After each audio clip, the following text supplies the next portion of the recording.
సంస్కృతంలో హను అంటే దవడ, మాన్ అంటే వికృతి అని అర్థం. హనుమాన్ చిన్నతనంలో జరిగిన ఓ చిన్న సంఘటన వల్ల హనుమంతుడి మూతి వికృతంగా మారిపోయింది. ఆంజనేయుడు తన చిన్నతనంలో భగభగ మండుతున్న సూర్యుడిని చూసి పండిన మామిడి పండు అనుకుని దాన్ని పట్టుకుని తినాలని అనుకున్నాడు.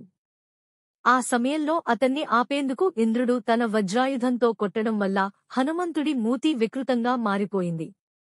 హిందూ గ్రంథాల ప్రకారం 8 మంది చిరంజీవులు ఉన్నారని చెప్తారు. అంటే మరణం లేని వాళ్ళు అని అర్థం.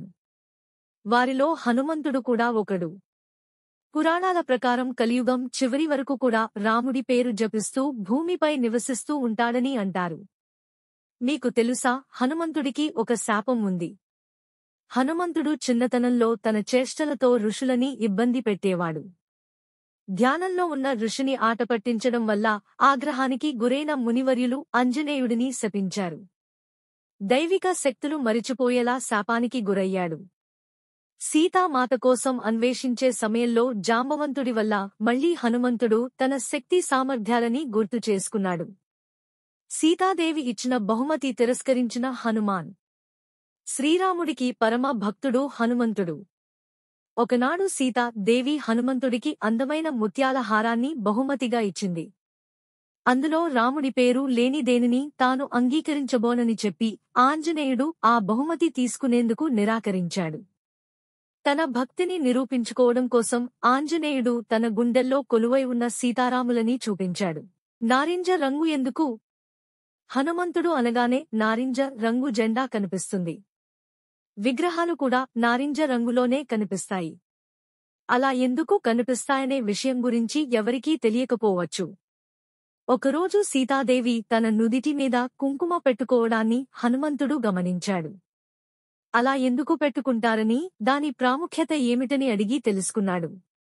అలా పెట్టుకోవడం శ్రీరాముడు దీర్ఘాయువుని సూచిస్తుందని సీతాదేవి చెప్పిందట. ఇక అప్పటినుంచి హనుమంతుడు తన ప్రగాఢ భక్తిని ప్రదర్శించేందుకు తన శరీరం మొత్తం సింధూరంతో నింపేసుకున్నాడు. హనుమంతుడికి కొడుకు. హనుమంతుడు ఆజన్మ బ్రహ్మచారి అంటారు. అంటే పెళ్లికి దూరంగా ఉన్నాడు. కాని హనుమంతుడికి కొడుకు ఉన్నాడనే విషయం తెలుసా? లంకని దహనం చేసిన తర్వాత హనుమంతుడి చెమట బిందువు మకరధ్వజ అనే శక్తివంతమైన చేప నోటిలో పడింది. హనుమంతుడు బ్రహ్మచారి అయినప్పటికీ ఈ చేప హనుమంతుని కుమారుడికి జన్మనిచ్చింది. అప్సరస కొడుకు.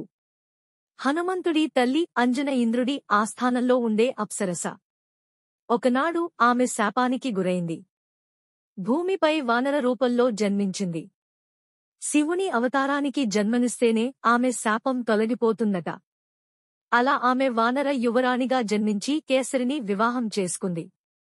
ఆమెకి ఆంజనేయుడు పుట్టాడు. అందుకే హనుమంతుడిని అంజనీపుత్రుడు అని అంటారు. ఆకారాలు మార్చుకోగల శక్తిమంతుడు.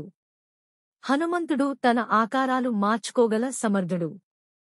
లంకలో హనుమంతుడు సీతాదేవి కోసం వెతుకుతున్న సమయంలో పిల్లి పరిమాణం అంత చిన్నగా మారగలిగాడు.